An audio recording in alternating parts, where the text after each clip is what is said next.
আফগানিস্তানে বিয়ে, তালাক এবং পারিবারিক বিরোধ নিয়ে নতুন আইন কার্যকর করেছে তালেবান সরকার। আইনটি প্রকাশ্যে আসার পর আন্তর্জাতিক অঙ্গনে শুরু হয়েছে ব্যাপক আলোচনা ও সমালোচনা।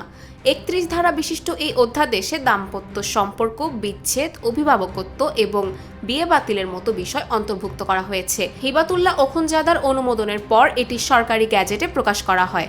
নির্বাসিত আফগান সাংবাদিকদের পরিচালিত সংবাদ মাধ্যম আমু টিভি জানিয়েছে, নতুন বিধানে পারিবারিক নানা বিষয়ে তালেবান আদালতের ক্ষমতা আরও বাড়ানো হয়েছে। আইনের এই ধারা অনুযায়ী কুমারী মেয়ের ক্ষেত্রে নীরবতা সম্মতির ইঙ্গিত হিসেবে ধরা হবে, তবে পুরুষ বা আগে বিবাহিত নারীদের ক্ষেত্রে এই নিয়ম প্রযোজ্য হবে না। নতুন এই বিধানে বলা হয়েছে, কোনো অবিবাহিত মেয়ে বিয়ের প্রস্তাবের সময় সরাসরি আপত্তি না জানালে তার নীরবতাকে সম্মতি হিসেবে বিবেচনা করা হবে।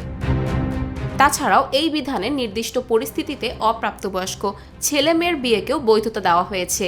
এ ধরনের সিদ্ধান্ত নেওয়ার ক্ষমতা বাবা কিংবা দাদার হাতে রাখা হয়েছে।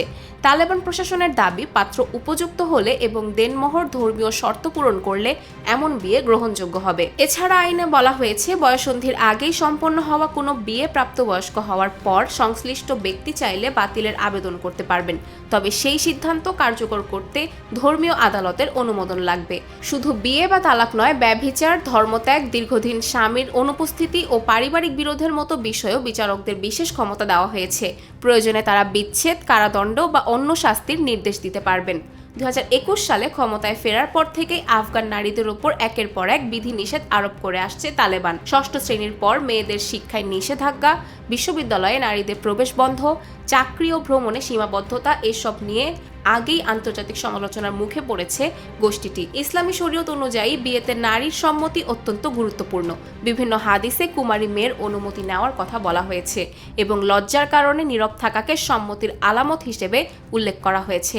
তবে জোরপূর্বক বিয়ে ইসলামে বৈধ নয় বলেও স্পষ্টভাবে উল্লেখ করেছেন ইসলামী আইনবিদরা। নুসরাত আফরিন তিশা, নিরপেক্ষ। নিরপেক্ষ, সত্য প্রকাশে আপোষহীন।